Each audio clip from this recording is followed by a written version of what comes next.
You throw money at every problem and you waste it and end up with no result. Regardless of what we contribute, if it falls on passionate youth, then no transformation will occur. It is people who do development for themselves. Our role is to facilitate, and this calls for a new mindset change to leverage what we have to build transformational development. And in the course of doing so, each and every one of us must become a transformational, values-based leader, because it is leadership that is premised on selflessness, taking personal responsibility to touch many lives with what we do. So today, I urgently call all the young people present here today and those who are listening in to be able to ensure that at least you leverage on your passion and turn it to profit, because only then can we be able to truly drive transformational development. Thank you. Thank you very much, Dr. Richard. Thank you for those passionate words. Thank you, Zebib, also for your remarks. And let me just highlight some of the things that are coming out from the two remarks. You know, when you educate a girl, you educate an entire village. And as we've heard, it is time for the men to demonstrate their, to give, to support women in this time that women are, they are leading in providing solutions for climate change. Also, we have been told that as a run-up activity to this day, there was a call to all African young men and women to participate in a video challenge to show us business-friendly, business that are climate-friendly, that are climate-friendly. And we received submissions from across Africa. We saw brilliant ideas. We saw ideas of transforming banana leaves into something creative, like Dr. Richard Munang has said, plastic being transformed to concrete blocks. And these are some of the things we want to showcase during this webinar. So to start us off in showcasing these 10 videos, we will start with 3 videos. Please enjoy and remember to participate in the chat box, in the Q&A. Don't shy away to, to highlighting some things and also to asking questions. Thank you.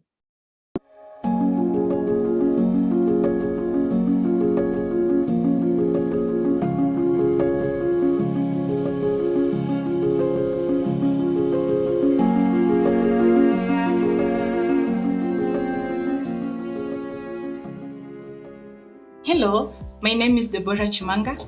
I am a Congolese refugee living in Kenya. I am an interpreter, translator, founder, and CEO of Ecobana.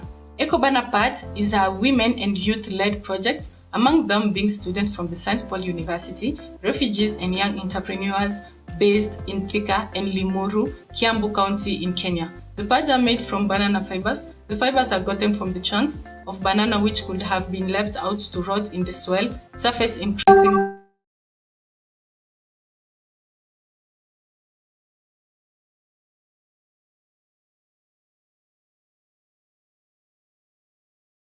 Our solutions are production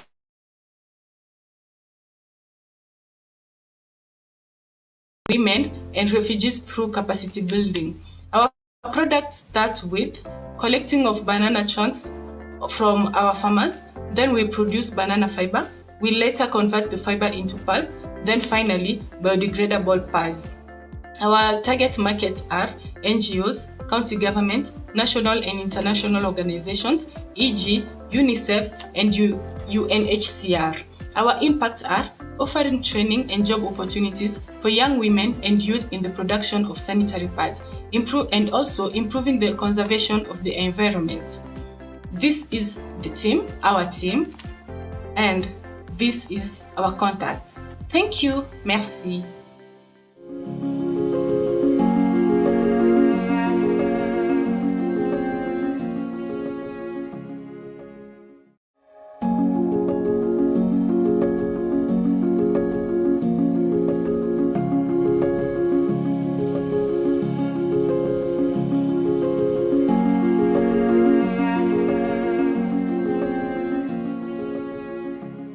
Bonjour, je suis Ouedraogo Mohamed Bassirou. Je suis entrepreneur et fondateur de la structure Univers. Au sein de Univers, nous fabriquons des solutions innovantes et aussi nous concevons des drones. des drones agricoles et également des applications basées sur l'intelligence artificielle.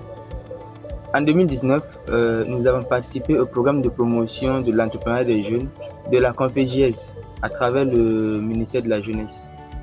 Et cette formation vraiment nous a permis de développer beaucoup de projets et aussi d'avoir une compréhension de certaines choses. Parmi les projets que nous avons développés, nous avons pu concevoir une application pour venir en aide à la jeune fille. Voilà. C'est-à-dire cette application permet à la jeune fille de s'épanouir et puis voilà. Et lorsqu'elle est en danger, elle peut avoir des alertes aux membres de sa famille.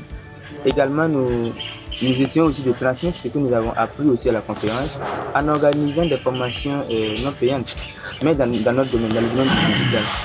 Et lors de ces formations, nous faisons participer beaucoup de personnes, on fait participer aussi des filles, voilà, pour que tout ce qu'il y a aussi dans les autres pays en matière de technologie, que aussi vraiment les autres qui sont au Burkina aussi là, puissent bénéficier de cela. Voilà, donc dans la formation, nous faisons des modules comme l'Internet des objets, la robotique et aussi nous faisons un peu l'intelligence artificielle aussi, pour permettre aussi à ceux qui sont dans les autres provinces, à Doi, à Ouaga, à Fada, de eux aussi comprendre, voilà, quand on prend une application mobile, là, comment ça fonctionne, qu'est-ce qu'il y a dedans. Donc, et ces personnes-là ont des éléments de lumière sur ces technologies-là. Et à leur tour, eux aussi peuvent impacter d'autres jeunes et d'autres personnes de leur communauté.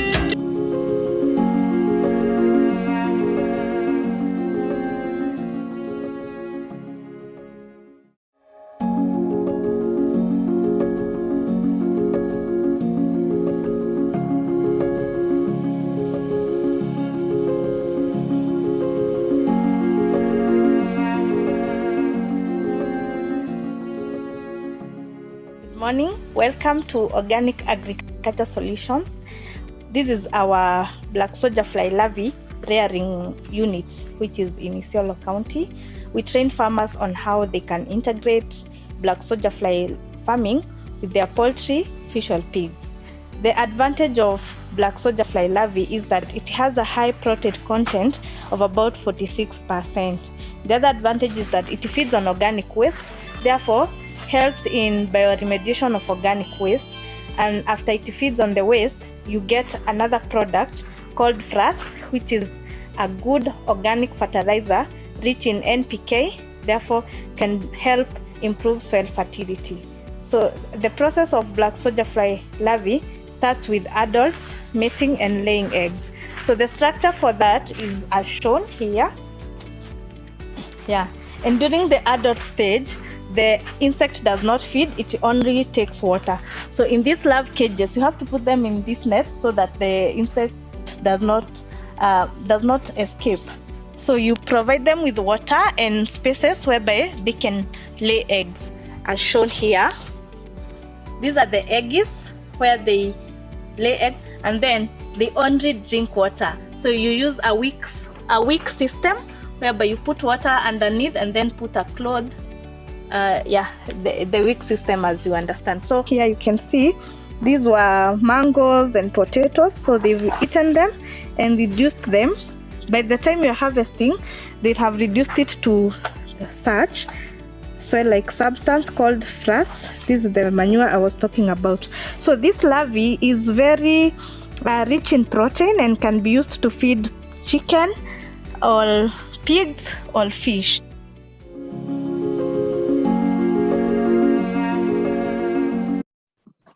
Wow, interesting ideas. From using black soldier fly to produce nitrogen-rich fertilizer, to using drones in agriculture, and converting banana leaves to sanitary pads. Next up, we will have a panel discussion that will be discussing Unep's sixth global publication on Unep's sixth global environment outlook for youth Africa, a wealth of green opportunities. This publication was produced through the collaborative effort of more than 100 youth writers, photographers, artists, reviewers from 30 African countries. The publication will provide a regional mosaic of practical ideas, insights, analysis, and experiences about potential of Africans' natural resources to generate multi-sectoral green jobs. And to take us through this, we have Damaris Mungai, who is an environmentalist and is devoted her life on matters environmental sustainability. From being in wildlife clubs in primary and high school and being part of the very vibrant environment-focused university clubs to joining national, regional, and international bodies. Damaris has over the years successfully worked on different environmental aspects while connecting them with themes that really matter, such as poverty, reduction, conservation, economies, ecosystems management, development communications, gender, and youth, as the environment is a pillar that cannot be handled. So to welcome her, I welcome her. Damaris, you can take it from here. Welcome. Thank you very much, Brenda, for the opportunity, and thanks again for the videos you've just shared.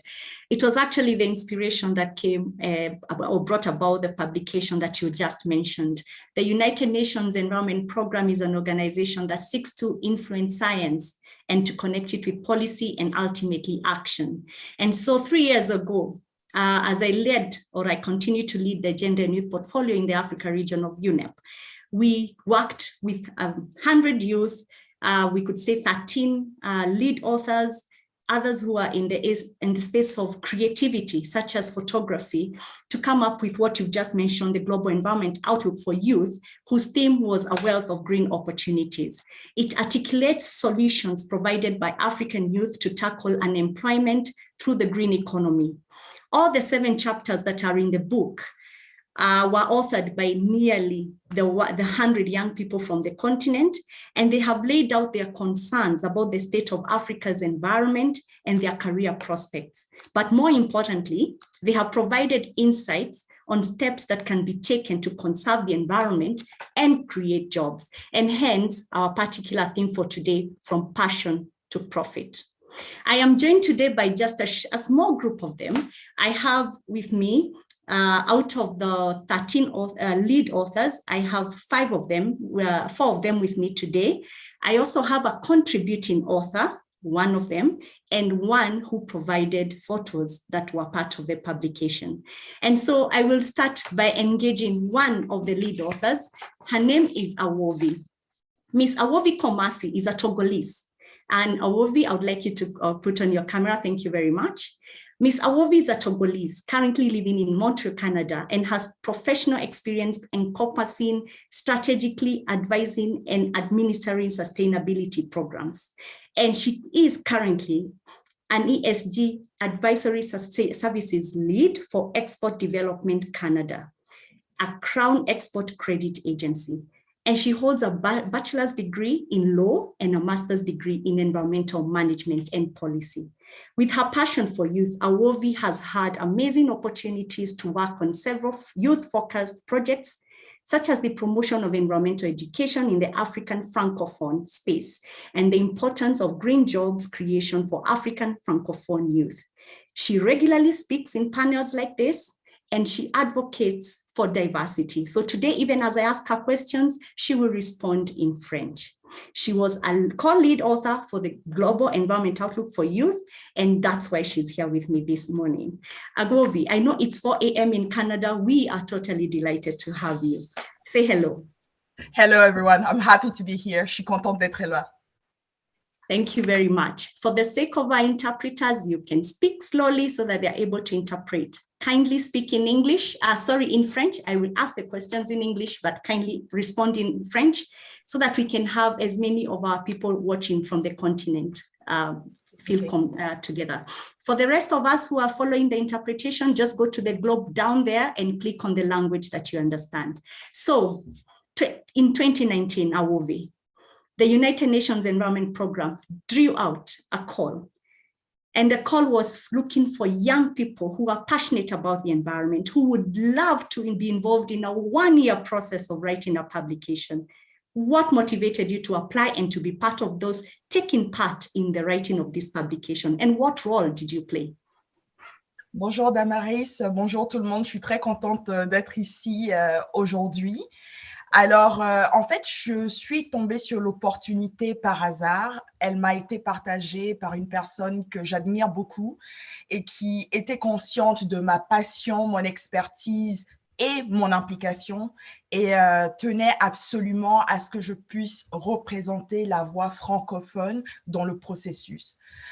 Outre cela, c'était aussi de pouvoir faire partie d'un processus qui partagerait les success stories avec des résultats concrets du travail que font les jeunes Africains dans différentes sphères et qui impactent principalement l'environnement, mais aussi l'économie. Donc, j'en suis ressortie tout changée et très inspirée.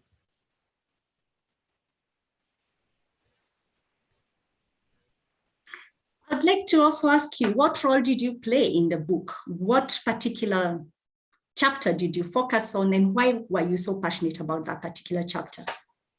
Alors, j'ai été auteur principal dans le cadre du rapport sur l'avenir de l'environnement mondial, l'édition jeunesse, donc vraiment tout ce qui concernait la Terre en fait. Donc, le sujet de la Terre déjà parce que c'est la base, c'est la Terre, on dépend énormément de la Terre, on dépend énormément des ressources aussi liées à la Terre. L'autre aspect aussi qui m'intéressait au niveau de la Terre, c'était aussi le fait que c'était surtout l'aspect concernant les femmes et leur possibilité d'accéder à la Terre et de pouvoir aussi en bénéficier, pas seulement au niveau d'avoir accès à la Terre en tant qu'investissement, mais aussi pouvoir en bénéficier pour pouvoir aussi justement avoir des retombées économiques, n'est-ce pas? Donc ça, c'est un sujet qui m'a toujours passionnée. Donc, quand j'ai vu l'opportunité de pouvoir passer à travers et même de lire toute l'inspiration que d'autres jeunes Africains ont en lien avec la Terre, ce qu'ils font avec la Terre, les bénéfices qui en reviennent, et surtout aussi de voir d'autres jeunes femmes et de voir ce qu'elles arrivent aussi à faire avec la Terre. Pour moi, c'était le sujet tout naturel pour moi, c'est une passion, c'est quelque chose qui m'inspire beaucoup. Donc, de pouvoir écrire dessus, de pouvoir lire aussi dessus et de voir tout ce qui était fait, c'était tout à fait naturel. Thank you so much, Awobi. Again, I love it. Passion. You can even see it from the way you're speaking. Thank you so much. So again, the process was daunting, almost a year. And it's not like it's the only thing you were doing. I remember at that particular time you were finalizing or you were doing something and it was crazy. So what motivated you to stay on? And I remember there were no monetary incentives. What really motivated you to stay on? Bon, tout d'abord, mes valeurs personnelles. Quand je m'engage à faire quelque chose, je le fais. Et je pense que cet engagement a été la base. Donc, quand c'était un peu plus difficile, parce que, comme mentionné Damaris, j'étais aussi en train de travailler sur certains sujets en lien avec ma maîtrise et en même temps, je travaillais. Donc, c'était quand même beaucoup de temps qui était pris en ce moment. Mais me rappeler de mon engagement, c'était un point important. Et surtout au niveau de ma propre crédibilité professionnelle. Ensuite, je croyais énormément à l'objectif qu'on essayait aussi d'atteindre avec cette publication. Donc, la question ne se posait plus. Finalement, j'ai aussi eu un super co-auteur principal qui est aussi sur le panel aujourd'hui, Marc. Et je pense que cela a aussi vraiment facilité le processus. Donc, oui, même s'il n'y avait pas de rémunération, ce n'était pas vraiment la raison pour laquelle j'étais dans ce processus. Comme je l'ai déjà mentionné, pour moi, c'était très important de penser à l'impact potentiel, en fait, de ce qu'on créait, au fait qu'on allait pouvoir partager ces success stories, donc ces histoires inspirantes et inspirer d'autres jeunes Africains. Donc, et aussi, finalement, c'était aussi lié à mon propre développement professionnel aussi, que j'ai toujours voulu axer sur l'international. Thank you very, very much, Awobi. Again, this particular publication was, as you say, many stories that came out, again, to showcase to the young people the possibilities in the area of land. We also know that this year is the decade, or we are running the decade for ecosystem restoration. One of the ecosystems that have been totally messed up is land. And so thank you very much for pushing that. So I know after that, there has been progress in your life. One of the things that we believe in is when we work on such publications, something will change. 3 years later, we want to see how did the Global Environment Outlook process for you help you in your current career. Again, remembering that you're not we could not say not in a gainful business, but we know you have profited in one way or another in your career growth. Are you able to just tell us that? And what would you tell young people listening to you today? Oh oui, j'ai gagné beaucoup de ce processus. Grâce à la crédibilité qui en est ressortie, grâce à aussi le fait que ça nécessitait quand même une certaine discipline. Donc, il y a non seulement les compétences qu'on acquiert à travers tout ce processus, mais comme je l'ai mentionné aussi, un de mes objectifs aussi au niveau professionnel était vraiment de pouvoir axer ma carrière sur le plan international. Donc, grâce à cette publication, non seulement j'ai eu la crédibilité professionnelle que j'ai déjà mentionnée, mais j'ai aussi pu justement essayer en fait d'avoir un emploi dans un domaine qui était plus axé sur l'international. Et donc, je dirais que c'est la chance que j'ai aujourd'hui. Je travaille aujourd'hui dans une agence qui me permet justement de pouvoir travailler sur des questions liées à l'environnement, le social et la gouvernance. Et bien évidemment, c'est axé sur le commerce international. Donc, pour moi, je sais que cette expérience a été le tremplin qui m'a un peu propulsée donc, sur cette scène internationale, qui m'a donné cette crédibilité, justement, et aujourd'hui, j'en profite. En même temps, je ne veux pas dire que c'est un chemin facile, mais je sais que cela a quand même joué un rôle très important et j'en suis vraiment reconnaissante. Thank you very much, Awobi. I am excited to hear the progress you have made over time, and I know you're continuing to impact young people. Again, when a person is put in a table of power, the never thing they can do is to take the power and take it to someone else. May you continue what you're doing, Awobi. I will now call upon Olumide from Nigeria. You can remove your video. Thank you very much, Awobi. Olumide, please put on your video and let's engage. Olumide Idowu is a Nigerian climate change champion. He advocates for environmental consciousness and champions a balanced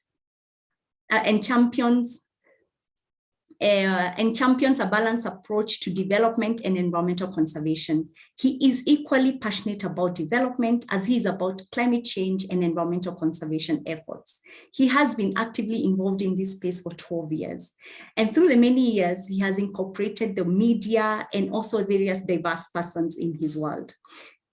Currently, Olumide Idowu is the co-founder of International Climate Change Development Initiative, and it's a non-governmental institution. He is currently called Mr. Climate, and it is because of the passion he has for the climate change agenda.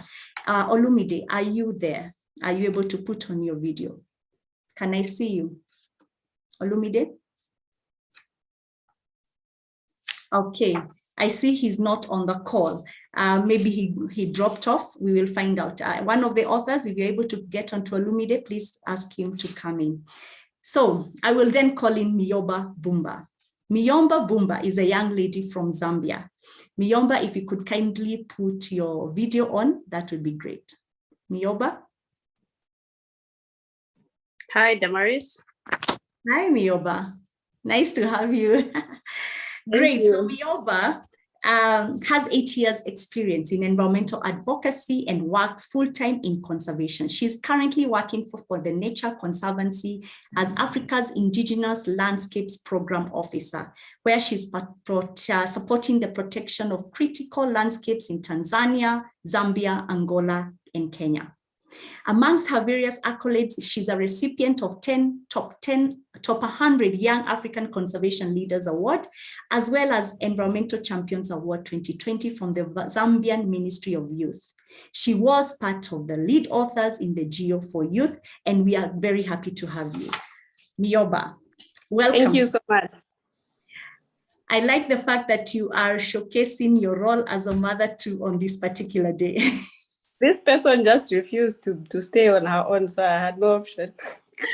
Welcome, and we love that. So 3 years ago, you were involved in this particular publication where we wanted to showcase the opportunities for youth in the green economy space. So what motivated you to join in? What role did you play, and why did you stay on? So my greatest motivation was, it was a call for youths with a passion for climate change. And that was like something that I already do. It was just calling my spirit, and I had no difficulties whatsoever volunteering my time and whatsoever it was that was needed of me at that time. So I was like, I'm ready to volunteer. They want me to write an article, I can do that in an hour.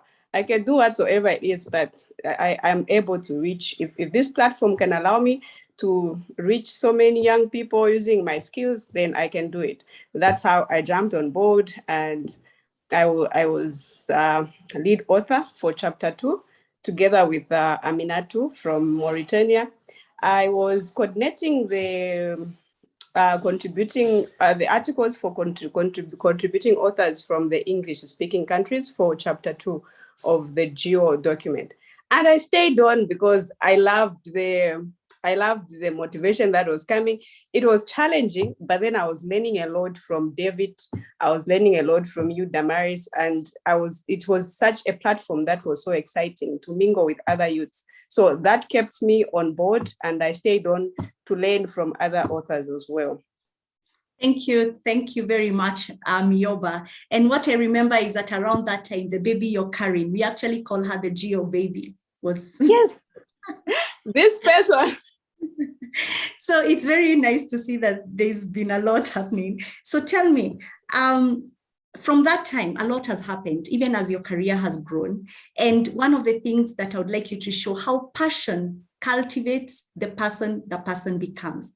A message to the young people listening today, how your passion, how taking in a process like this, that's almost 1 year, you thought it was just going to be an article. There were edits and double edits, and somehow 1 year, and it was daunting. But you stayed on, no cash incentives, but today we are speaking passion to profit. How have you profited from this whole thing? Okay, so for me, I think my message to the young people, if you have a passion, don't sell it. If you have a passion, don't just sell it. Just follow it. It could bring you money along the way, but keep following it. It could bring you so many opportunities along the way, but don't look at the profit side of it before you actually activate it. So when you have the passion, you follow it, you do what your heart is telling you to do, and you'll be able to volunteer without you complaining and say, oh, Damaris wants me to fly to Kenya and I'm 3 months pregnant and they're not paying me any money. But if you have the passion, you're just like, oh, it's going to Kenya, we're doing this, okay, let's go. So the passion should be a drive. And when your passion is your drive, it grows your CV. It brings in business opportunities, business ideas. And the people that you interact with, be it business clients or the employers, they're going to go back and check your passion. For example, when after the Geo6 title was placed on me, most people will look at me and say, okay, she was able to volunteer for this process, which means she can do greater things with a little financial motivation. So it goes a long way. If you volunteer first and display your passion, people always dig up and say, okay, if she can do this for free, then she can do greater things. Yeah.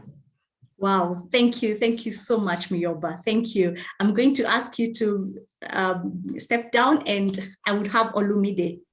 Olumide, are you on the call? Thank you so much. Olumide, are you on the call now?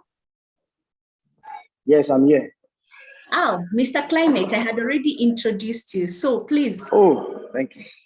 I introduced you in absentia. Really nice to have you. Olumide is from Nigeria. I already just mentioned to you that he's Mr. Climate. For those of you on Twitter, kindly follow him on Mr. Climate on Twitter. So Olumide, 3 years ago, you saw the call. Young people, come in, let's work on this publication that's going to be speaking about the wealth of green opportunities for young people. Why did you come in? And why did you take up this opportunity? Thank you very much. And thanks to all my other colleagues, authors have already shared some inspirational messages. For me, the only thing that drives me is the passion I have for change and the passion I have for sustainable solution. And when you communicate solution to people and people relate to it in their own local community or local language, it helps a lot to achieve what we want to achieve. And when this call came, I still remember the email. I was very, very happy because this is the process and the progress of what we young people are working on. And I decided to say to myself, this is another opportunity for me to have my name on that book and to also to share some of my experience and what I'm doing on ground and reflect it on the document. And it's let me end by saying that this is for us and we just have to do it. And that's why I decided to take up this opportunity. Thank you very much. And I like what you've just said, because it was actually a publication by the youth for the youth. And so I'm hoping that many of those who are not here, who are here and haven't ever heard of this publication, go ahead. It provides amazing opportunity on how you can engage in the green space. So Olumide, following through what you've just said. So here you are, no incentives, but how has this helped you in your career growth from passion to profit? What have you profited from this process? Thank you very much. You know, when you say profit, when you say no incentive, I think the biggest incentive is when somebody gives you an opportunity to express that hidden talent in you. And I can tell you, this has already shown to me that if we give ourselves to service, we will definitely reap the opportunity of being at the table that we always call ourselves to be. So for me, moving from passion to profit is just very simple. Investment that we've made in communicating climate action, communicating youth-led green solution, communicating opportunities for the upcoming generation, and even bridging the gap between the old and the younger generation is a big incentive for me. I joined this Geo for Youth group, and where I am today, I cannot count the numbers of opportunities that have turned from passion to even innovation that have built sustainable growth for me. So for me, incentive for me in this process is the growth of being able to communicate the book, communicate opportunities, and communicate solutions to people. Thank you. Thank you. Thank you very much, Olumide. I know there's going to be many more questions coming up right after this. So let me ask you to step back and ask Dr. Mark Kansem Kanga from Cameroon to show his video. Dr. Mark.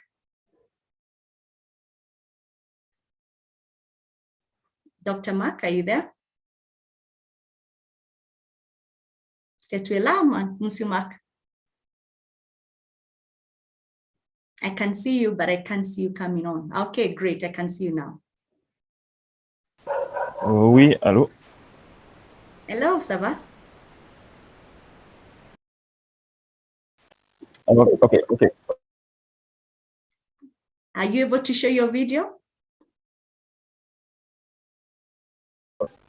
Allô, ça va très bien dans ma vidéo? Yes, we can hear you, but we can't see you. Okay. We can't see you. Can you have your video on? Okay, if we can't see you, continue. We can hear you, which is fine. We can hear you very well. Dr. Mark is a Cameroonian who is very passionate about an environment. He's actually an environment activist, but he also holds a PhD in environmental management and a master's in earth sciences. So Mark has over 10 years of service in the area of environmental management, and he was part of the leadership and the authorship of the Global Environment Outlook. He, we could say, currently is heading, or he's leading in the space of extractives also. And so it's an interesting to see how he has moved from one point to another. Dr. Mark, 23 years ago, you managed to be one of the few who were chosen to be part as the lead authors of the Global Environment Outlook. What motivated you and what role did you play, Dr. Mark?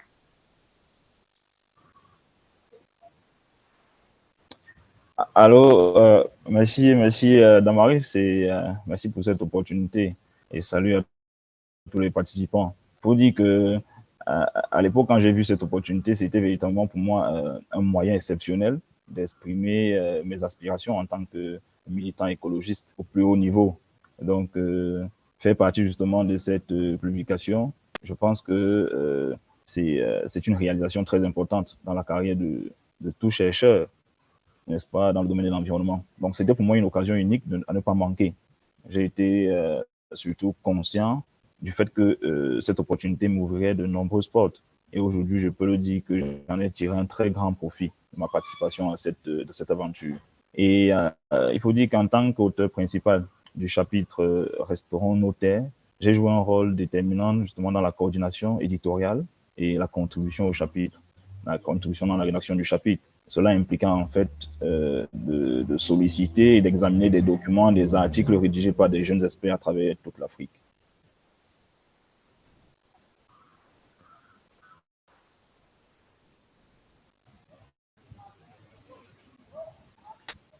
Thank you very much, Mark. And maybe you can remove your video so that there is maybe clarity. Just remove your video. So we see that you have been involved in the area of climate change even after. D'accord, je vais enlever.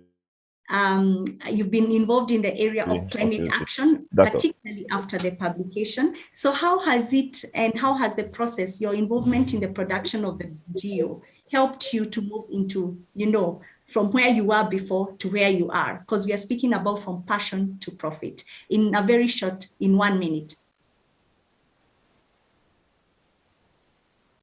OK. En fait, il faut dire que travailler d'un tel projet m'a permis de me connecter au monde, surtout parce que j'ai eu la chance justement de pouvoir collaborer avec des chercheurs venus de différentes parties de l'Afrique. Cela m'a permis d'apprendre justement des réalités, des problèmes spécifiques qui sont liés à chaque pays, mais surtout de percevoir sous différents angles comment est-ce que les jeunes Africains se déploient au quotidien pour proposer des solutions innovantes face aux défis environnementaux. Donc, être l'un des auteurs justement de cette publication a permis justement de renforcer ma crédibilité auprès des organisations et des entreprises avec lesquelles je travaille aujourd'hui. Ça m'a ouvert plusieurs portes à l'international, notamment participation à de nombreuses conférences internationales. Aujourd'hui, grâce à cette opportunité, j'enseigne dans des universités dans mon pays et au-delà même. Et donc, je reste très marqué justement par une conférence à laquelle j'ai pris part en 2019 à Durban, la conférence ministérielle africaine sur l'environnement, qui était un haut rendez-vous, n'est-ce pas, sur le continent dans le domaine de l'environnement. Donc, pour moi, c'est durant cette conférence que le livre, le Global Environmental Outlook a été publié de manière officielle. Et donc, ça m'a permis justement de me connecter à des grands dirigeants du monde, à des grandes personnalités. Donc, je reste convaincu que cette opportunité m'a donné la chance d'avoir une expérience internationale et qui, par la suite, m'a permis de gagner plusieurs prix et financements. Thank you very much, Mark. I will quickly move on to Ahmed Fatih from Egypt. Ahmed, are you on the call? Ahmed Fatih? Ahmed was one of the young people who was involved in the process, not from a writing perspective, but from his passion of taking photography. Ahmed, are you on the call? Are you able to speak? If not able to, I'll quickly move to Natania. Ahmed?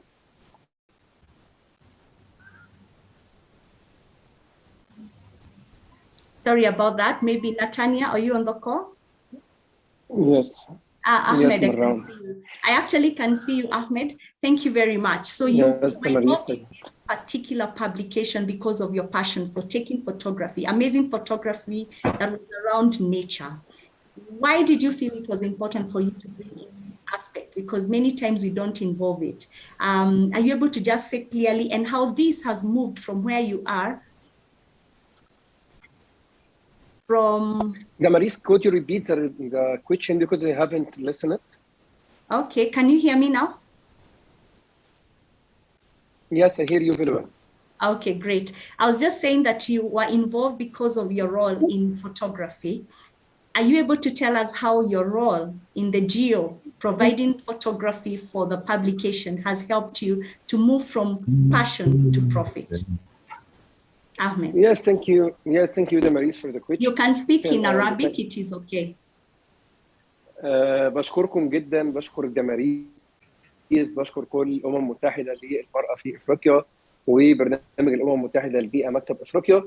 طبعا المشاركه في تقرير جيو 6 وان احنا ناخد مجموعه من الصور اللي قدرت اصورها داخل افريقيا سواء في مصر او في كينيا او في اوغندا او في اثيوبيا او في الجابون او في جنوب افريقيا، ده ساعد بشكل كبير جدا ان احنا ننقل الافكار وان احنا ننقل ازاي الناس بتعيش في المناطق وازاي التاثيرات اللي بتتم على هذا الموضوع، وان كمان الفوتوغرافي او التصوير كان ليه عامل مهم جدا وكان دور ساعد في تطوير المؤسسه وساعد في تطوير الافكار اللي احنا بنقدمها على ارض الواقع، خصوصا المشروع اللي احنا نفذناه اعرف محميتك كان هو احد المشاريع الرائده بالنسبه للمؤسسه، فكان التصوير هو مدخل لهذا العالم، وقدرنا ان احنا كمان في كتير من الدول لما بنلتقط بورتريه او صوره شخصيه لبعض القيادات النسائيه، خصوصا ان احنا ما نراه في كتير من الدول الافريقيه ان المراه تعمل بجد وبتعب، فمشاركه مثل هذه الصور ومشاركه الحياه والعادات اليوميه ساهم بشكل كبير في التطوير بتاع العمل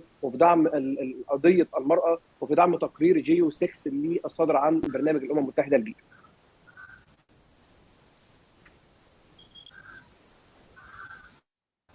Damaris, there is any question? Thank you very much, Ahmed. Because of time, I'll quickly move to Natanya. I think during the question and answer part at the end, I think we'll get more questions. But Natanya, please go ahead. You're from South Africa and you were involved in this as a contributing author.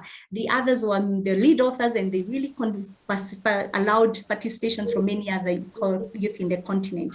I know that you're a Yali alumni, you're a Handley Shining Stars, you're in the Forbes Africa, and you're currently completing your MSc in International Business through the University of Salford, Manchester. So you heard about the GEO, you came in, it was daunting. How has that moved you from passion to profit? Because I know you came in totally out of passion.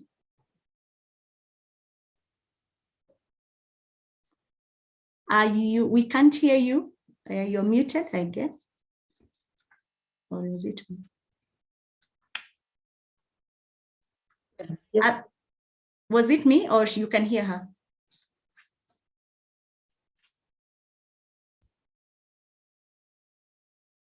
I can hear you, Natanya.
Thank you very much, Natanya. Unfortunately, we couldn't hear you. Are you able to turn off your interpretation? But I think those who could be on the English channel heard you. I would like to leave it at this for now because I know there'll be questions coming in much later. I'll maybe ask the moderator for the session to take it up a bit because I know there's stuff that is going to be happening and I know there'll be questions much later. So maybe I'll ask the moderator, Madam Brenda Wawaka, to come in right now and take the show. And I think the questions will come in a bit later. Thank you. Thank you, Damaris, for that interesting discussion and panel. And some of the things that are jumping out from this discussion is the two words that I'm taking away with me is commitment and passion.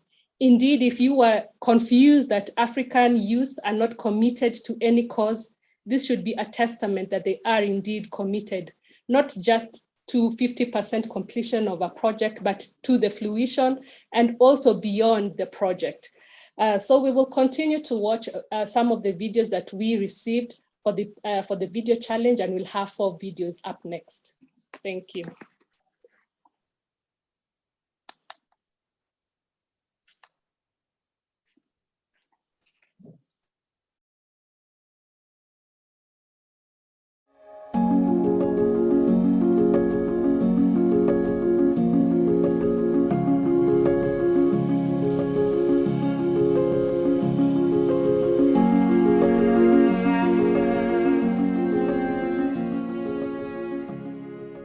Just like many other countries, Cameroon, due to its rich and fast deteriorating ecosystem, joins in the fight for the preservation of its environment. As a result of this, Cameroonians have been trying to tackle the country's numerous pollution troubles. I was curious to find out what local actions has been taken to combat climate change in Cameroon. I met up with a group of young girls from the northwest region of Cameroon, the Science Girls for a Positive Change, who are fighting deforestation and pollution like you see behind me, by substituting wood with mini biogas plants and restaurants and transforming waste material into clean cooking gas. These girls discovered that deforestation is becoming fast growing in the world today, which poses many negative aspects, such as global warming, soil exposure, species extinction, and the depletion of the ozone layer. They sought out a reliable source that was affordable, sustainable, and naturally acceptable for the environment: biogas. Biogas is produced from raw materials such as agricultural waste, manure, municipal waste, plant material, sewage, green or food waste that will permit them trap energy for cooking. Deforestation, which is the felling of trees to satisfy a diversity of human wants, is becoming alarming in Cameroon. This shows a clear example of what happens in Cameroon every day. And this block of wood that is seen here shows only an example of wood that is used for restoration purposes for heating in their restaurant. Biogas is eco-friendly, it is renewable as well as a clean source of energy. It reduces soil and water pollution, it produces organic fertilizers, thus reducing toxic effects that cause food poisoning. Biogas provides a healthy cooking alternative for developing areas.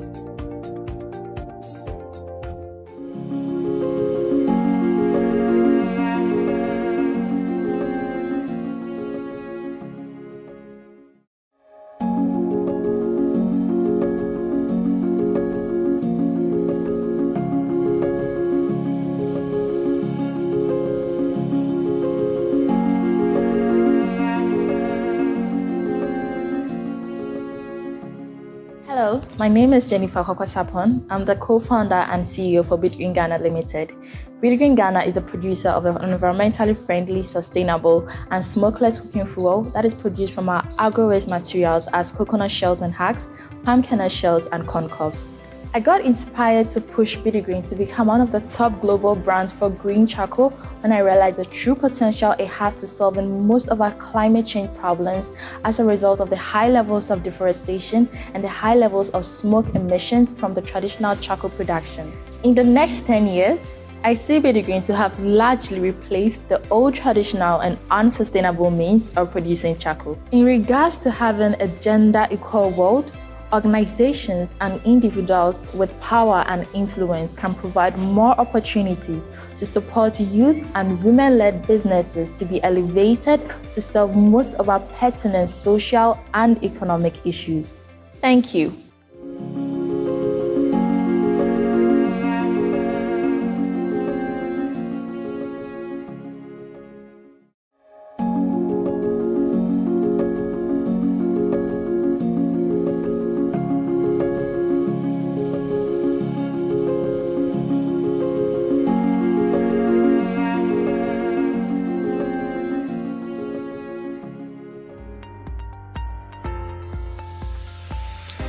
Hi, my name is Katoko Monica.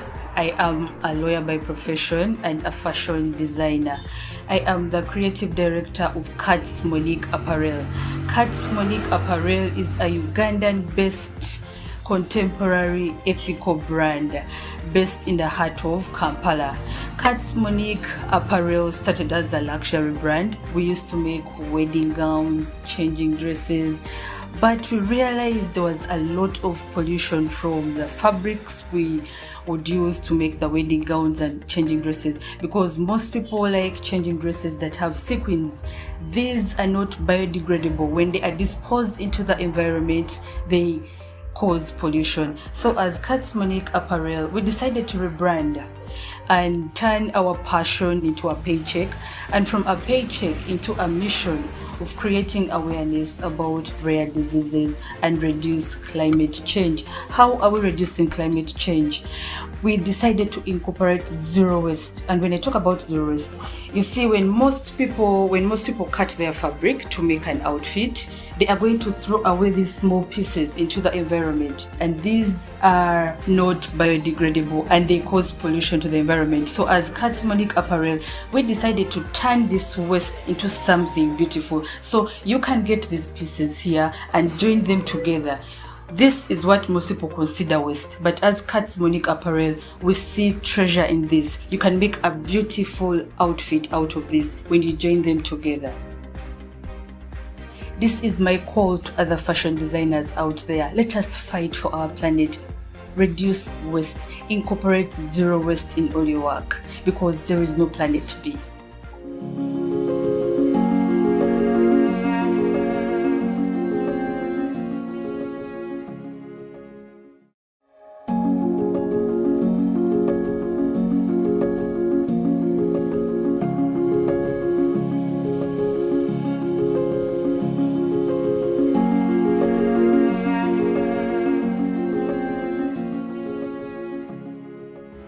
Did you know that plastic bags waste can remain in the environment for up to 1,000 years before degrading?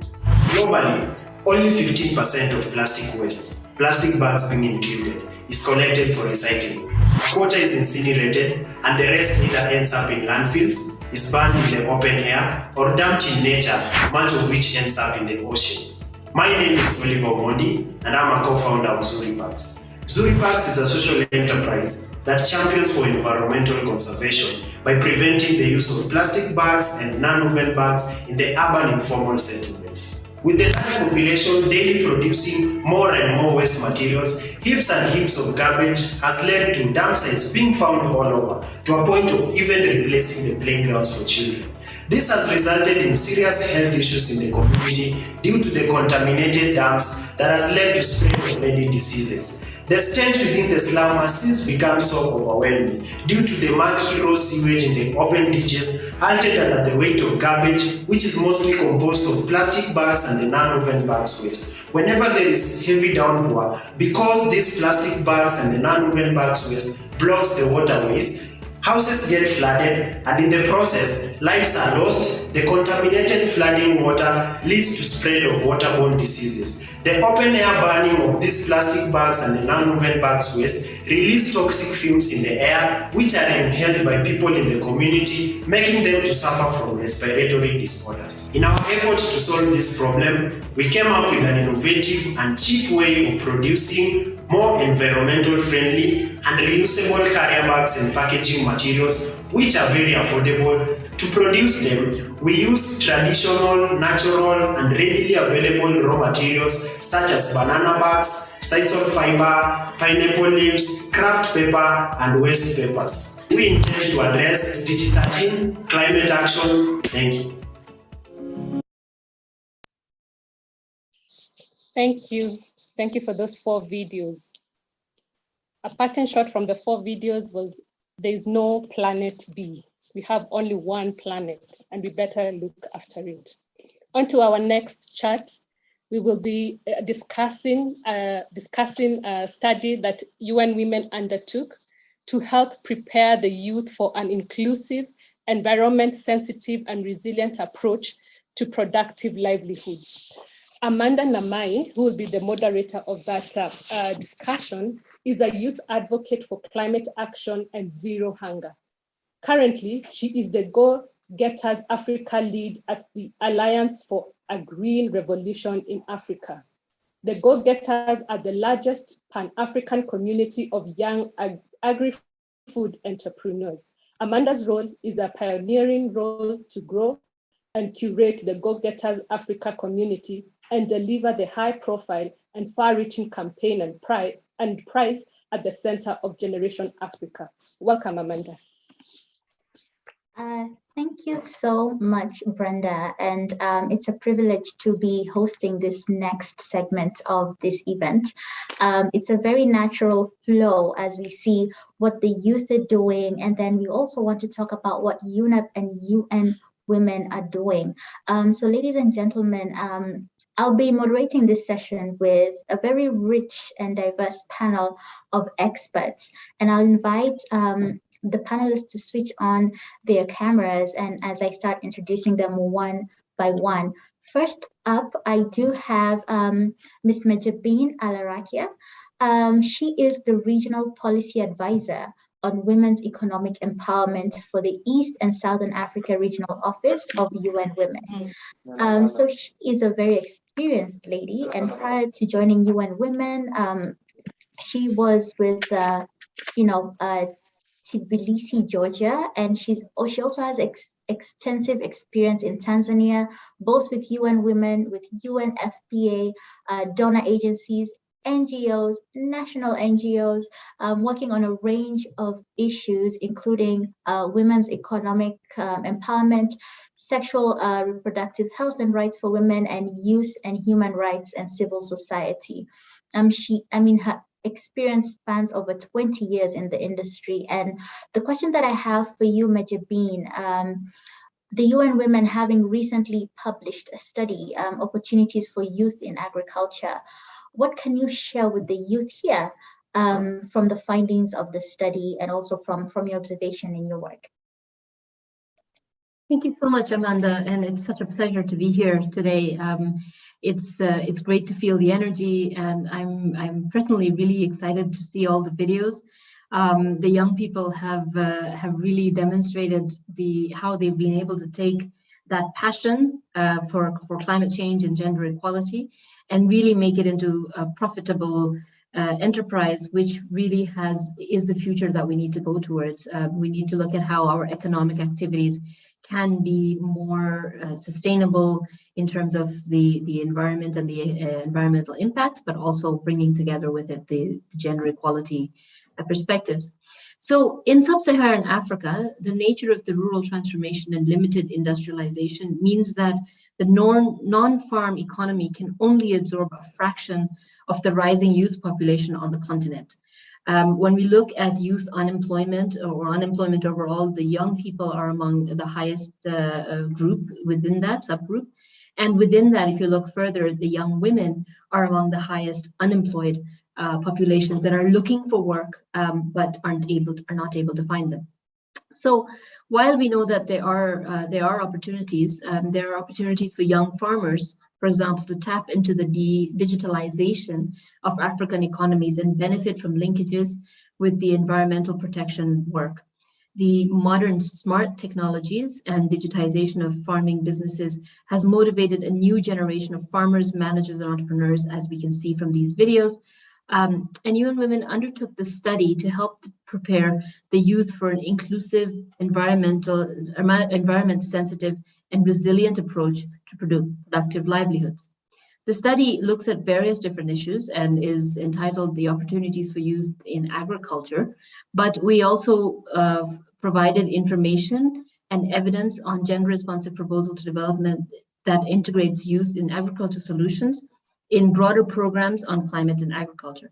So the review overall, in terms of the most relevant most relevant findings for this conversation, is that the digitization of agriculture and a green economy could create new employment opportunities for youth. We know that globally there is approximately 24 million jobs expected to be created in the next decade, in the green economy, and we really want to ensure that the young people are able to take these opportunities. The opportunities in the digitization of agriculture derive from increasing in efficiency, productivity, profitability of the activities and the agriculture value chains. And digital technologies such as the Internet of Things, big data, precision farming, and blockchain have the potential to redress constraints in the production and processing and marketing of agricultural products. Exploiting the potential of these technologies can play a crucial role in ensuring food security and nutrition outcomes and positive nutrition outcomes in the face of climate change. The young people's interest in digital technologies could also strengthen the efforts to transform the agriculture sector. Access to digital technologies is minimal and not customized to the needs of actors in the agriculture value chains in Africa. And the lack of inclusive processes for engaging young people in the design and development of application of digital technologies also limits the success of these technologies in Africa. So, and then the second finding that we also had was that a green economy could employ a lot of young people while preventing overexploitation of natural resources.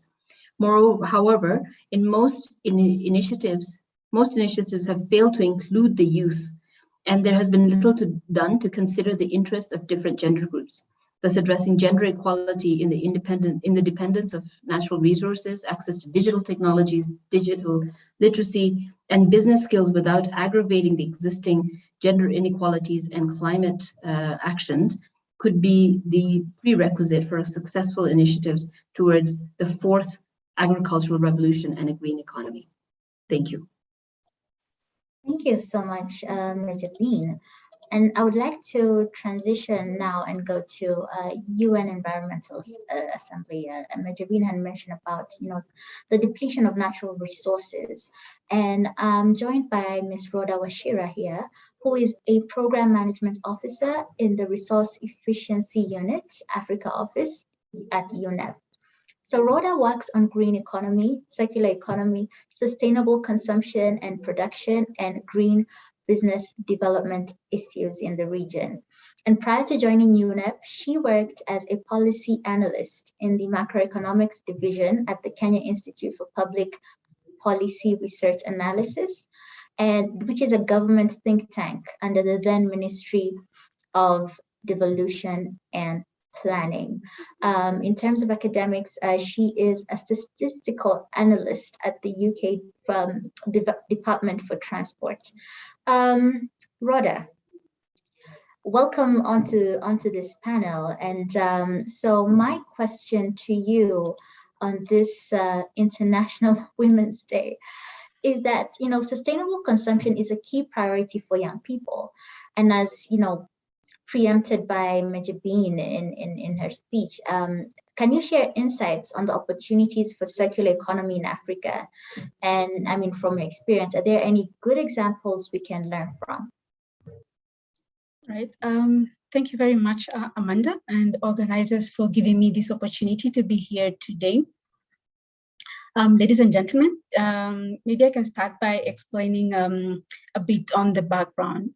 For example, during the recently concluded United Nations Assembly, which was held here in Nairobi last week, we heard a lot about the impacts of the triple planetary crisis. There was climate change, nature and biodiversity loss, chemicals and pollution, and how all these things adversely affect the lives of people all over the world. Ladies and gentlemen, these things are all driven by unsustainable consumption and production practices and patterns. We have the habit of consuming whatever we can consume and throw it away, producing whatever people need and we consume quickly and get thrown away, and all this gets into rubbish, and it is not sustainable. So adopting circular models is really long overdue. Circular models imply designing products for use for as long as possible, including reusing, refurbishing, remanufacturing, recycling to avoid waste in production, supply, use, and disposal. Africa has been implementing circular economy practices. I mean, we all know we all have secondhand shoes, secondhand clothes, secondhand everything. But a popular example is the Malik or Mali gentleman that used to knock on our doors when we were young, and we would run to exchange things and get some new things here and there. However, currently, with increasing populations and globalization, many opportunities lie within our reach with circular economy models. Sorry. Ladies and gentlemen, making our economy circular will unlock economic growth and create millions of new jobs. The case for circularity in Africa has been made in many sectors. If you look at the African Development Bank report, the 5 big bets for the circular economy in Africa, 5 main sectors have been identified. The first one is food systems, and we've heard a lot about agriculture in this panel. Circular economy here principles could involve converting food waste to organic fertilizer. And this can be in small scale or in large scale in large companies. For example, an enterprise, Global Supply Solutions, makes briquettes from pineapple waste. The founder entered into partnership with Del Monte to supply his farm with pineapple waste from large thicker plantations. Another example is Safi Organics, who promotes sustainable agricultural practices and supporting farmers to use organic fertilizers from rice husks. Notably, all this is done while ensuring the need to enhance food production and combat food insecurity, which is a big issue for Africa. Food sector is also a large emitter of carbon emissions. It is estimated that circularity could halve the carbon emissions from the food sector by 2050.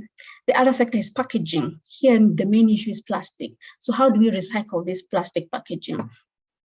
Globally, increased circularity could reduce the amount of plastics entering into our oceans by over 80%. If you cannot reduce, reuse, you can recycle. Examples include making poles and pavements, as we've seen from the video, decor, clothing, and so on. An entrepreneur from South Africa once told us, he used to collect rubbish. That was his job. He couldn't get a job. He finished university and he could not get a job. But he saw waste and started collecting this waste and finding a way to make a living. He would come home smiling and he would be ashamed, but his wife was always there for him. He now owns a medium-sized enterprises and employs many waste collectors and processors in Johannesburg. Other many examples include converting plastic to fuel and many more. The other sector, which we've also seen in the videos, is the fashion and textiles. Converting fashion and textile waste into garments is another nice area that we have seen. Designing bags and clothing from what was previously termed as waste.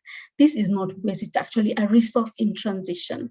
We have small enterprises recycling waste from leather to make sandals, bags, and other ornaments, creating new revenue streams for their businesses and jobs for many others. There's also construction sector, redesigning how we build by ensuring buildings are sustainable, specifically in the use of materials, energy consumption, water use, and so on.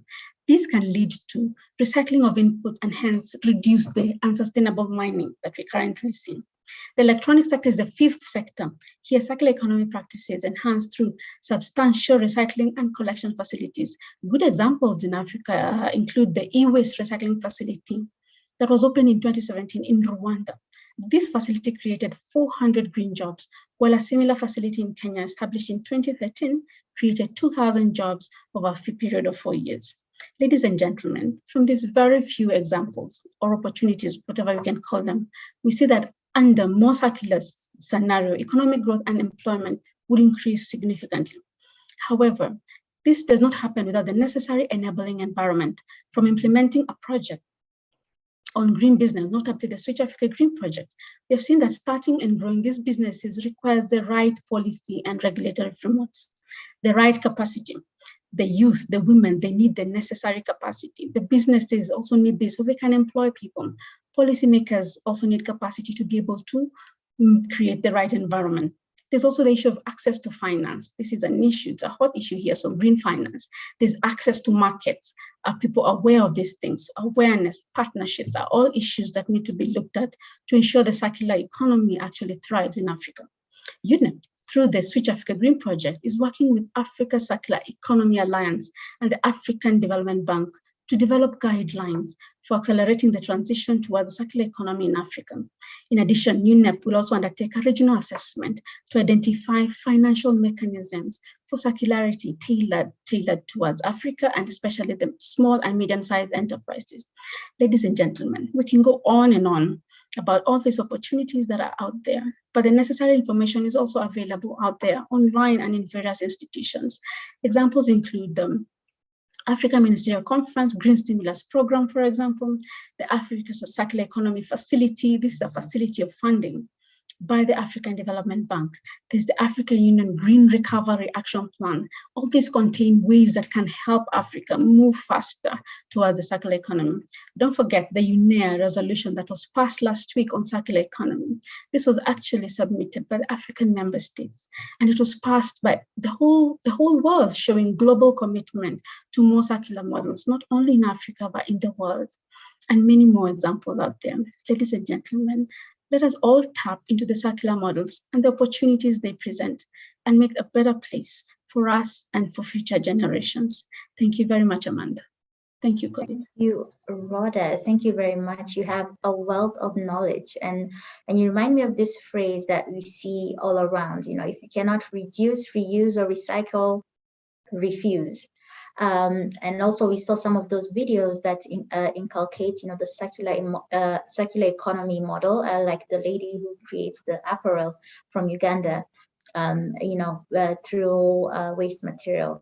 So up next, ladies and gentlemen, I would like to call upon Miss Nena Tundu.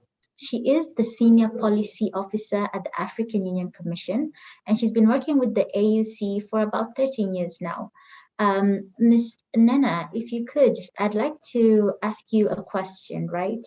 So we understand that the African Union is taking concrete steps towards promoting young women's access to technology and IT training. So can you tell us about the African Girls Can Code initiative and why this is important from your perspective? You are on mute, if you could unmute. Okay, can you hear me now? Perfectly. Okay, thank you so much for this opportunity. Thank you to UN Women, and thank you to Madam Moderator for giving me this opportunity. The African Girls Code, the African Girls Can Code initiative is an initiative we started together with UN Women. UN Women approached us in 2018 together with ITU. And since then, we have been working together to train girls in IT, particularly coding and other aspects of technology and so on.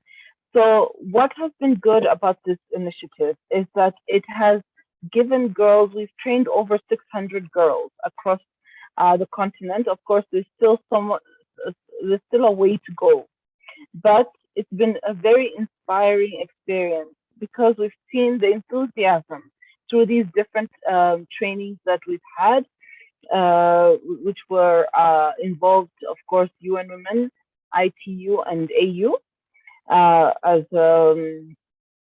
either moderators, working with the girls, and so on. We've seen the enthusiasm that these girls have for learning, and learning in areas which they don't necessarily have the opportunity.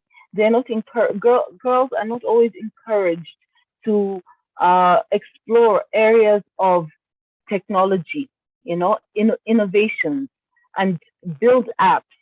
It's seen as something which, oh, a girl can develop an app, a girl can develop something which is innovative, such as within their communities. We saw, apart from areas such as the programming and the coding part, we saw girls doing robotics.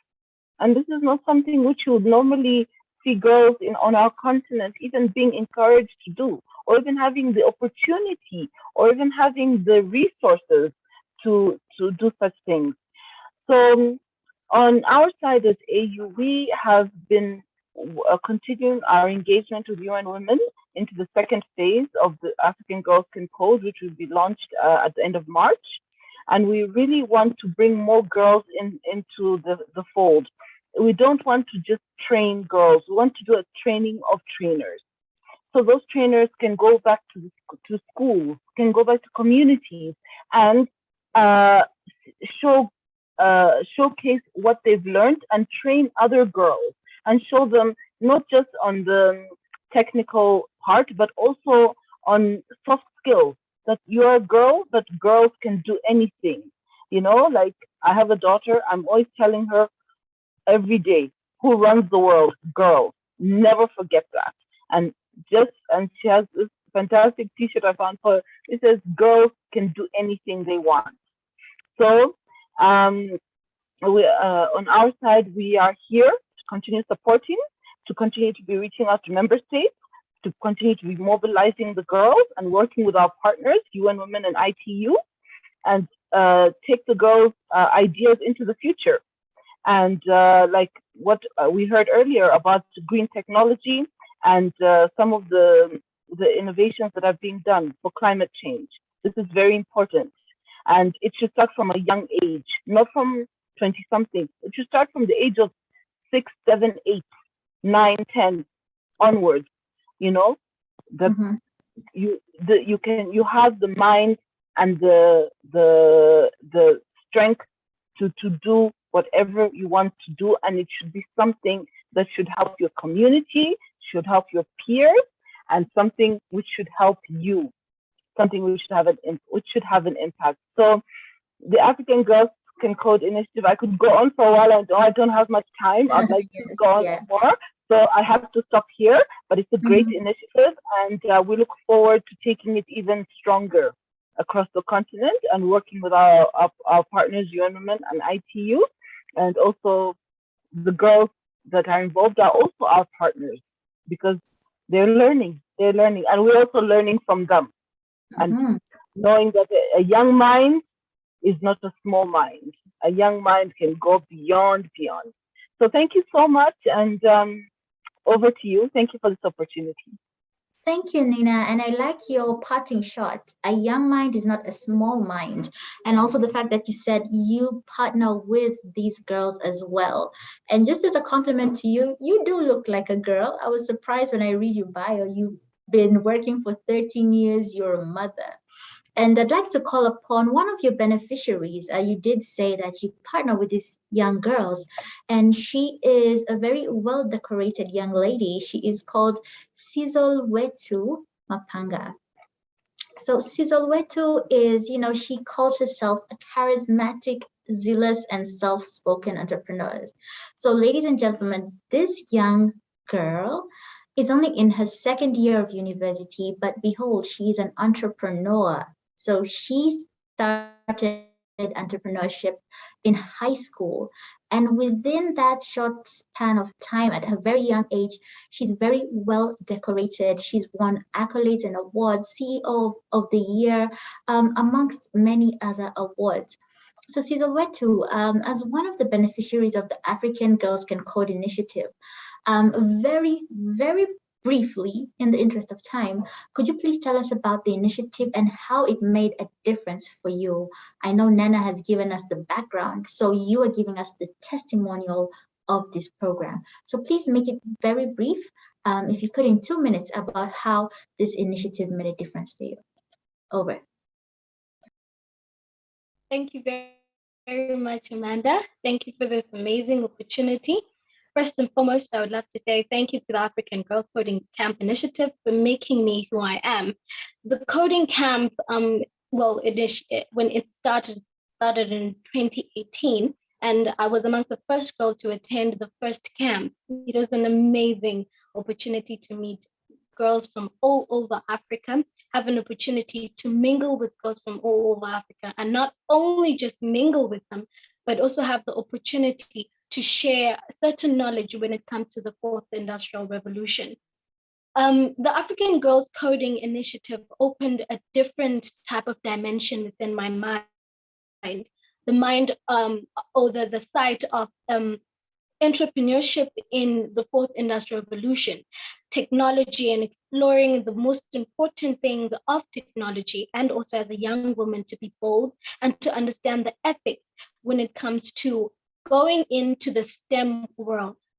I would love to say, yes, I'm a living testimony of the UN Women of the African Girls Coding Camp, because I have had an opportunity to see a lot of things when it comes to technology and be able to meet a lot of high, powerful personnel within the field of technology.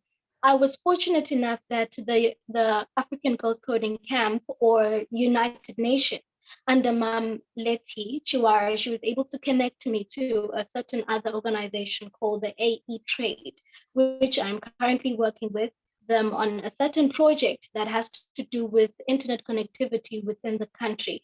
So I've touched base with a lot of elements within my space, and I've seen that within the resources we have, we can change the world. Everything that I do within my space is all about fulfilling the 17 Sustainable Development Goals.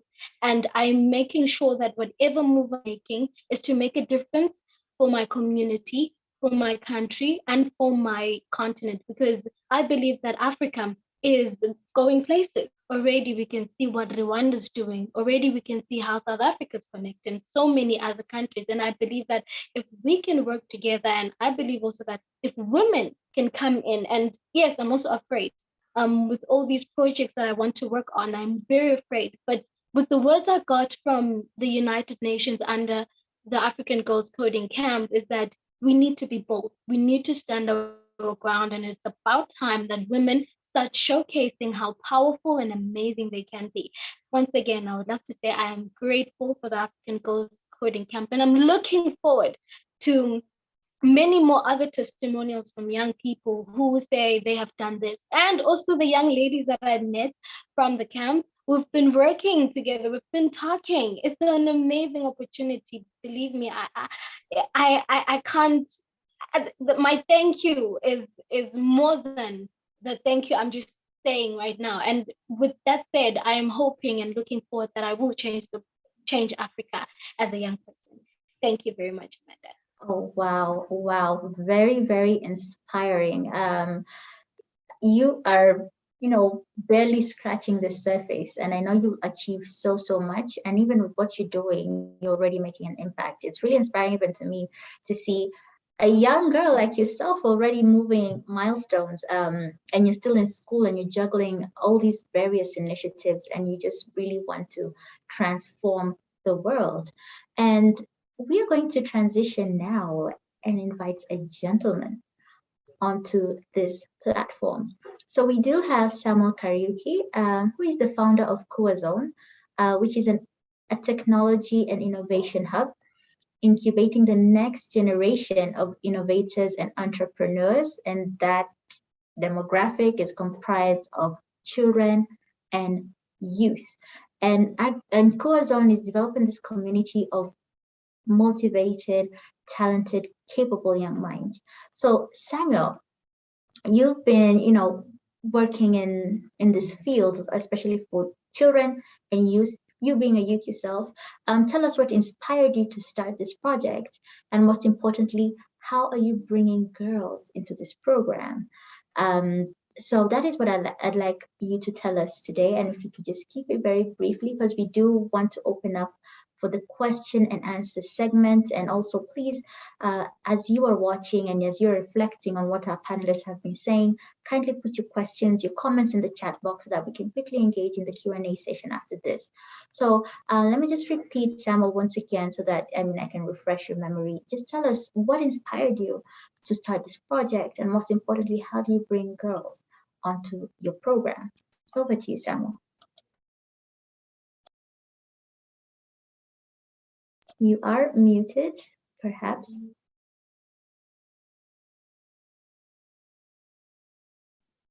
Sorry for that. So yes, now we can hear you. Yeah. Exactly. Thank you, UN Women and Unep, for having me in this important event. So I was inspired by an unexpected opportunity of building a sustainable future, leveraging on technology and youth, especially women in Africa. I am passionate about agribusiness and technology, hence the reason we work with children and youth, helping them understand today's technologies such as agri-tech, food tech, and climate tech, to be able to reimagine and build tomorrow's, even as they encourage uptake of existing technologies to enhance climate change adaptation and mitigation. So these technologies require coding and programming, which is assumed as quite hard or not a priority for girls. So to counter this, we have made deliberate efforts to reach out to parents, with girls and explain to them the importance of girls to undertake the innovative program. And actually, some girls are doing extremely well. But still, despite this, parents do prefer to sign up boys than girls. And so what we've done to overcome this issue, we've adopted what we call challenge-based learning model, incorporating consultation of their family members and communities. The girls and of course the communities are now effectively understanding the need to play a critical role in promoting sustainable development. Such includes developing simple apps, monitoring weather patterns, and this makes them quite excited, even as they build a strong foundation for agri-tech, that is IoT, automation, among others. Additionally, what we've done, we built teams. Within the girls, there is a project manager, a researcher, and this enables the girls to optimize their strengths beyond coding, effectively building their confidence. So this way, we're able to build a pool of innovators fully supported by their communities. But a lot more requires to be done. At the Skua Zone, we will sponsor 10 girls across the region who will virtually work as a group for 3 months on innovation and innovative thinking and build an agri-tech project. So the 10 girls will become champions and role models within their communities, motivating parents to enroll more girls. And we would be happy to further discuss with the UN Women and Unep on collaborating in this. Thank you so much. Thank you, Samuel. Succinct and to the point. And I like this model that I'm noticing here about, empowering the champions to empower others. Nana said the same in the program format for African Girls Can Code. And of course, I'm sure Majabin would be happy to collaborate with you. There's Rhoda here, and there are different stakeholders on this call who would take this up with you, Samuel. And I'd like to call upon our last panelist for this session. This is Ms. Irene Givenchy, who is the Program Manager, Education Engagement at Microsoft. Now we're taking on a tech perspective. So Irene, we understand that Microsoft has some interesting programs to promote girls in tech. Can you tell us about the vision for the future and what programs young people can participate in? And if you could please just keep it within 2 minutes so that we also engage with the audience. Over to you, Irene. Thank you, Amanda. And it was really great to listen to all the speakers and all the different things that stakeholders are doing. As Microsoft Africa Development Center, we are an engineering hub for Microsoft, and we recently launched in 2019 an office here in Kenya and in Nigeria. And as engineering hub, we are looking for software engineers to join us, to work with us on the different programs, on the different projects that we have. And one of the ways that we want to give back as engineering team is how do we build the ecosystem? So how are we able to give back to students? How do we build the technical capabilities of students, of self-taught developers, or anyone who's looking to get into the field of developing software? So as the ADC, we have programs that are catered to whichever, wherever you fall within that spectrum. If you're in high school, if you're in higher education, or if you're already in industry. For the high school students, we have programs called DigiGirls, and this is specifically for girls where we have coding boot camps. Nowadays we have them virtual, but before we actually go to schools and work with them. But we have virtual boot camps that give the girls an opportunity to learn how to code. We expose them to different technologies. We go through AI, most of the boot camps that we have, and it's to expose them to some of these new technologies that they can learn as young as they are, through gaming, through workshops, and that way we encourage them to think about a future in STEM. For higher education, we have programs that are mixed. So we have some of our programs called the ADC Career Catalyst Program that really supports students to get technical in whichever field they're interested in. So every cohort we focus on a specific track. For this cohort, we'll focus on IoT. The students get IoT devices where they learn how to create different projects based on the themes that we have each and every cohort. And for women specifically, we like to create, women programs that help them to nurture that tech in them while they're still in higher education. So we have a program called the ADC Women Empowerment Program. And this is a program that is going to run for 12 weeks, and we'll focus on different aspects of the women. So we'll look at their personal branding, we'll help them with their CV creation, their LinkedIn programs, and how are they able to build their profiles out. And then we will go through some technical training that they'll go through. So this time we'll be focusing on machine learning. And this is because, machine learning is a field that's very interesting, that's growing. In Kenya, it's lacking a lot of specialists that are machine learning specialists and data analysts. So we want to grow that skill set. And we notice a lot of the women are interested in machine learning and data science. So we have programs catering for that.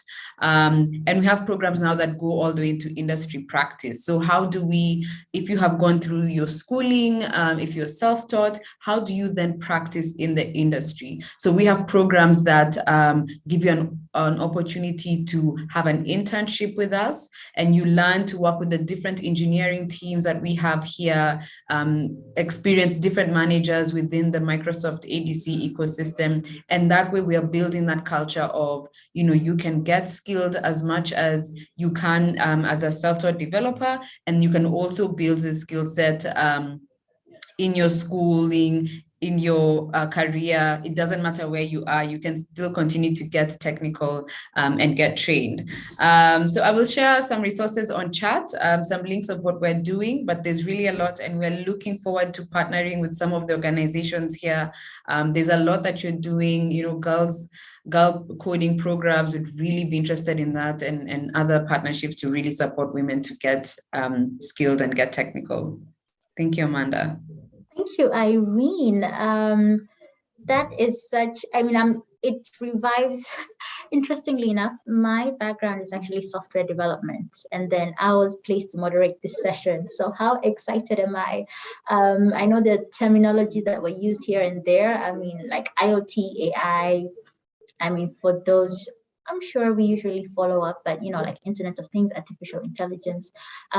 But I am not seeing any questions from the chat. Is it that we got too technical, or maybe we lost some people in the course of the conversation? But I do believe that you've been able to make an impact in the lives of these girls. We can see Sizol Wetu as a testimonial. We can see what Samuel is doing. And even from the panel and from the audience, I can see direct lines of collaboration. And I do hope that we can take it up even beyond this event. So now that I'm not seeing any questions on the chat for now, I will hand the reins back to Brenda. And please feel free to just post your questions, and I'm sure Brenda will take it up from there. I had a lot of fun. Thank you so much. And over to you, Brenda. Thank you, Amanda. Such an exciting discussion there. Ladies and gentlemen, as we start now to as we come close to the end of this webinar, I just want to highlight a phrase that Amanda, might have said it in passing. So if you cannot reuse, reduce, recycle, then refuse. Such a powerful statement right there. So we'll move on to the last 3 videos that we received for the video from the video challenge. Thank you.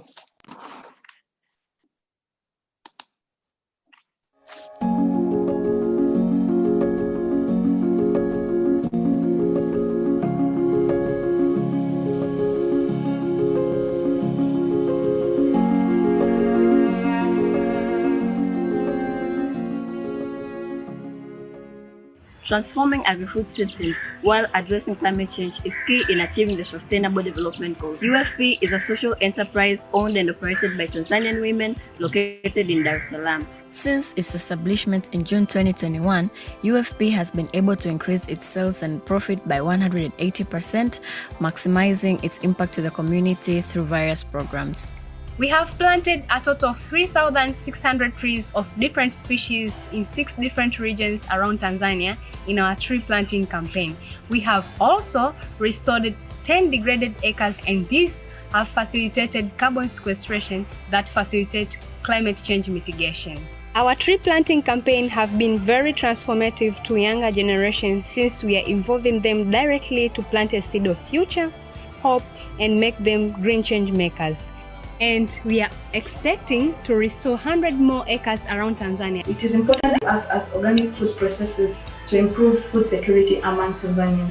This is why we made a conscious decision to process only organic food products as a way to encourage organic agriculture and help reduce climatic changes implications. To achieve gender equality in agriculture, we purchase from women farmers to help them transition from subsistence farming to commercial farming. Also, we provide them with AgroZ bag, ecological friendly storage solution for them to store their harvest. As a part of giving back to the community, we dedicate ourselves by providing informal education on basic life skills, English classes, and teach those who never went to school how to read, write, and count. Our classes started in July 2021 with 3 students, but in 2 months, it increased up to 30 students, and we're hoping to touch more lives. By educating women, we empower them to become leaders in their families, communities, and nation at large. Through this, women can feel participating in decision making.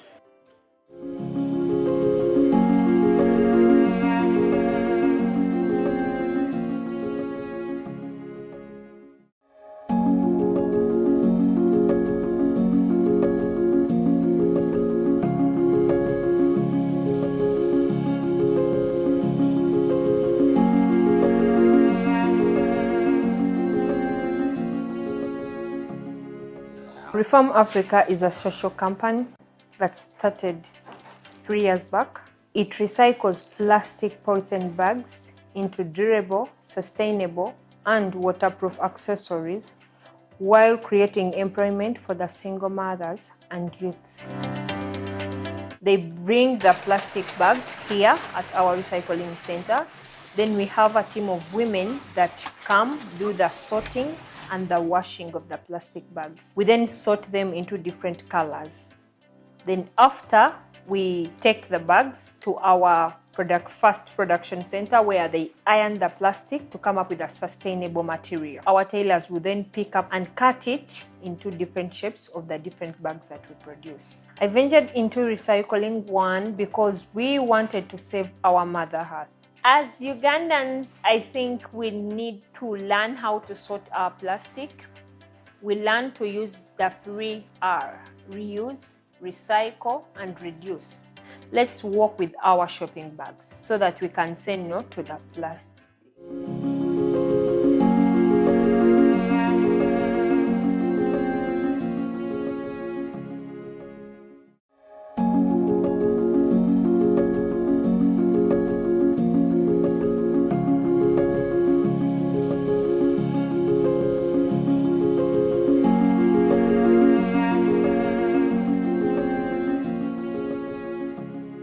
Bonjour à tous, moi je m'appelle Soukaina Boubadaline, je suis ingénieure en énergie renouvelable et promotrice de la structure Énergie d'Afrique. Égalité aujourd'hui pour un avenir durable. Alors comment parler de l'égalité lorsque dans certaines communautés les femmes souffrent encore pour s'approvisionner en énergie de cuisson? Alors nous savons très bien que le bois énergie représente plus de 3/4 de la consommation énergétique au Cameroun et notamment dans la partie septentrionale du pays. L'exploitation de ce bois cause beaucoup de dommages à la femme et aux jeunes, notamment les problèmes sanitaires dus aux déchets polluants. Nous avons également les problèmes respiratoires dus aux fumées.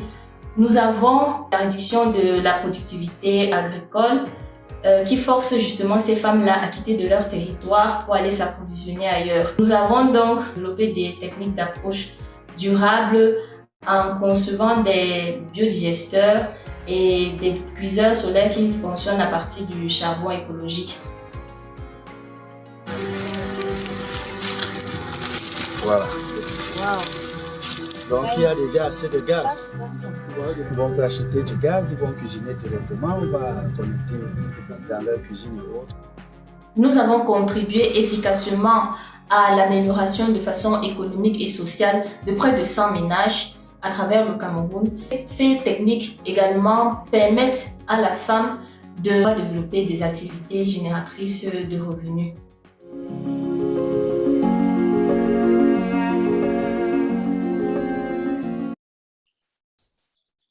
that brings us back to our discussions, and we are coming to the end of this webinar, and we would like to extend thanks to all that participated in the video challenge. The videos are very interesting, very innovative. We have seen, like zero waste in the fashion industry, drones in agriculture. So thank you to everyone that participated and submitted the videos. Now to offer us closing remarks from Unep, we will have Damaris Mungai.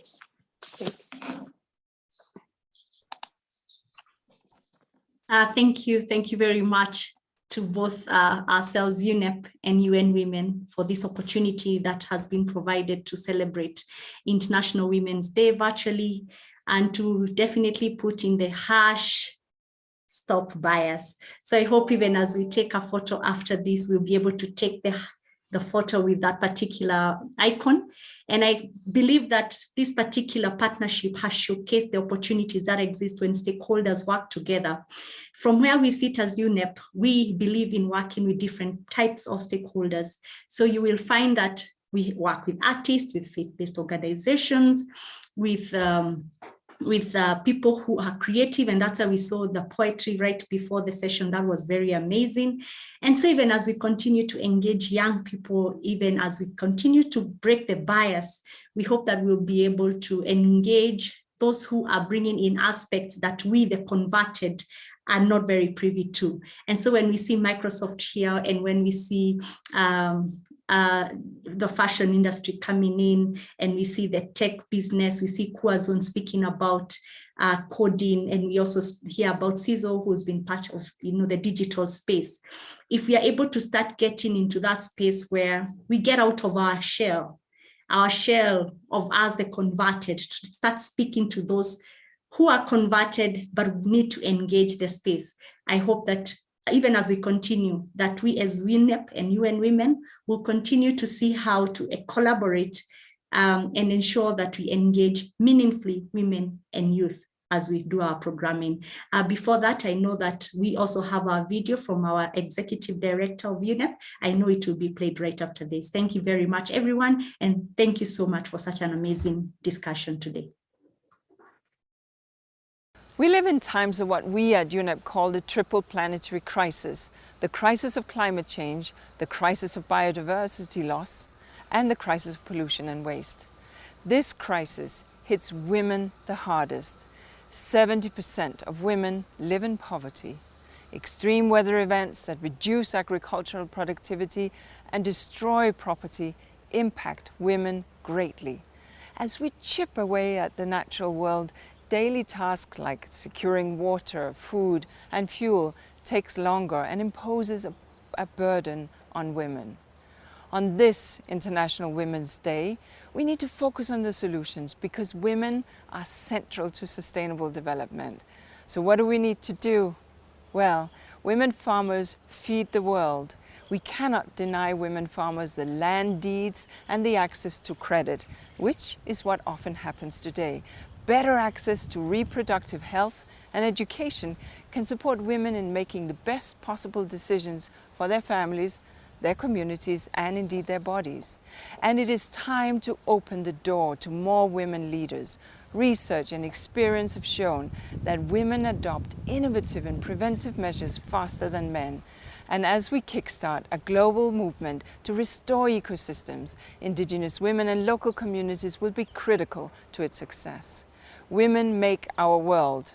On this International Women's Day, let's empower women to make it even better.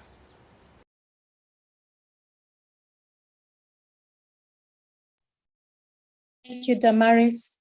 Over to Mejabin for your closing remarks. I'm really humbled at this event. We have been able to bring together so many different people from so many parts of the continent to talk about this very important nexus between gender equality, climate action, and youth empowerment. The future is very bright. I think we have a lot to look forward to. And I would just like to thank all the partners and everyone for their very active participation in planning this event, for their active participation in the event. I would like to thank all the participants and attendees who stayed through the event to now to celebrate this wonderful day with us. And I would also like to thank specifically our moderator and host today, Brenda. She is one of the youth champions within the UN Women SRO office and has taken us very aptly through this event today. So thank you very much also to you, Brenda. We look forward to partnering with all of you further. Many of you are already our partners, and those who aren't, we look forward to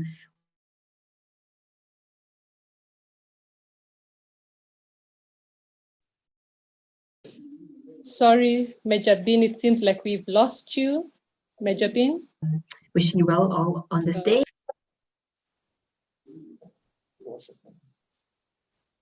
Sorry, did you lose me in there? Oh, okay. Well, I'm not sure. Can you hear me? You're back. Yes, now we can hear you.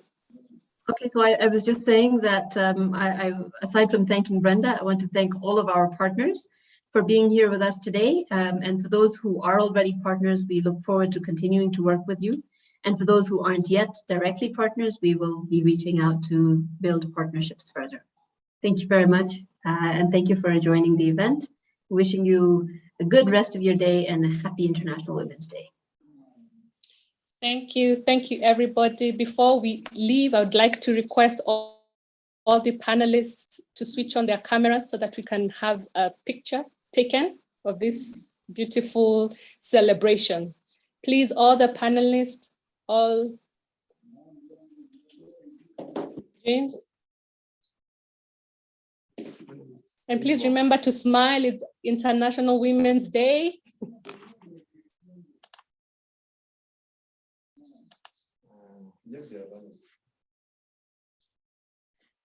Okay, big smiles, and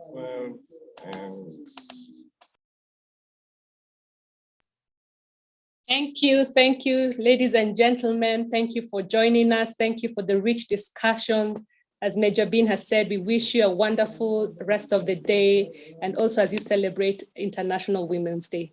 Thank you. And we have the hash break the bias photo. Okay, let's break the bias, please.